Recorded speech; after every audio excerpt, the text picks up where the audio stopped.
السلام علیکم یا علی علیہ السلام مدد۔ آج نہج البلاغہ کا خطبہ نمبر 171 ہے کہ وہ اللہ کی وحی کے ایمانت دار، اس کے رسولوں کے آخری فرد، اس کی رحمت کا مژدہ سنانے والے اور اس کے عذاب سے ڈرانے والے تھے۔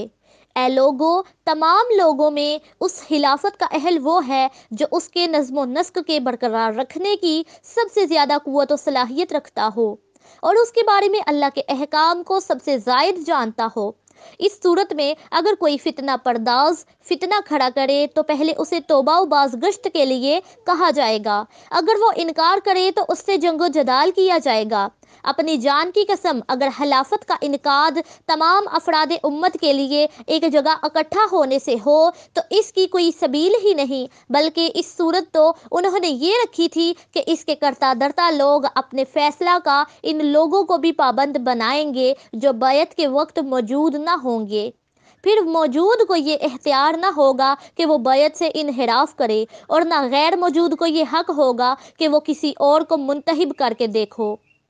میں دو شخصوں سے ضرور جنگ کروں گا، ایک وہ ایسی چیز کا دعویٰ کرے جو اس کی نہ ہو اور دوسرا وہ جو اپنے معاہدہ کا پابند نہ رہے۔ اسی خطبے کا ایک جز یہ ہے کہ اے اللہ کے بندو، میں تمہیں تقوی و پرہیزگاری کی ہدایت کرتا ہوں، کیونکہ بندے جن چیزوں کی ایک دوسرے کو ہدایت کرتے ہیں ان میں تقوی سب سے بہتر و برتر ہے۔ تمہارے اور دوسرے اہل قبلہ کے درمیان جنگ کا دروازہ کھل گیا ہے اور اس جنگ کے جھنڈے کو وہی اٹھائے گا جو نظر رکھنے والا، مصیبتوں پر صبر کرنے والا اور حق کے مقامات کو پہچاننے والا ہے۔ تمہیں جو حکم دیا جائے اس پر عمل کرو اور جس چیز سے روکا جائے اس سے باز رہو، اور کسی بات میں جلدی نہ کرو جب تک اسے خوب سمجھ بوجھ نہ لو۔ ہمیں ان امور میں کہ جن پر تم ناپسندیدگی کا اظہار کرتے ہو غیر معمولی انقلابات کا اندیشہ رہتا ہے۔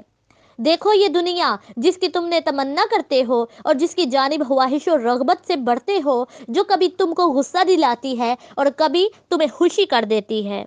تمہارا اصلی گھر نہیں ہے اور نہ وہ منزل ہے جس کے لیے تم پیدا کیے گئے ہو، اور نہ وہ جگہ ہے جس کی طرف تمہیں دعوت دی گئی ہو۔ دیکھو یہ تمہارے لیے باقی رہنے والی نہیں اور نہ تم اس میں ہمیشہ رہنے والے ہو۔ اگر اس نے تمہیں اپنی آرائشوں سے فریب دیا ہے تو اپنی برائیوں سے خوف بھی دلایا ہے، لہٰذا تم اس کے ڈرانے سے متاثر ہو کر اس کے فریب نہ جاؤ اور اس کے خوف زدہ کرنے کی بنا پر اس کے طمع دلانے میں نہ آؤ۔ اس گھر کی طرف بڑھو جس کی تمہیں دعوت دی گئی ہے اور اس دنیا سے اپنے دلوں کو موڑ لو۔ تم میں سے کوئی شخص دنیا کی کسی چیز کے روک لینے پر اور لونڈیوں کی طرف رونے نہ بیٹھ جائے، عطایت خدا پر صبر کر کے اور جن چیزوں کو اس نے اپنی کتاب میں تم سے حفاظت چاہی ہے ان کی حفاظت کر کے اور اس سے نعمتوں کی تکمیل چاہو۔ دیکھو اگر تم نے دین کے اصول محفوظ رکھے تو پھر دنیا کی کسی چیز کو کھو دینا تمہیں نقصان نہیں پہنچا سکتا، اور دین کو ضائع و برباد کرنے کے بعد تمہیں دنیا کی کوئی ایسی چیز نفع نہ پہنچائے گی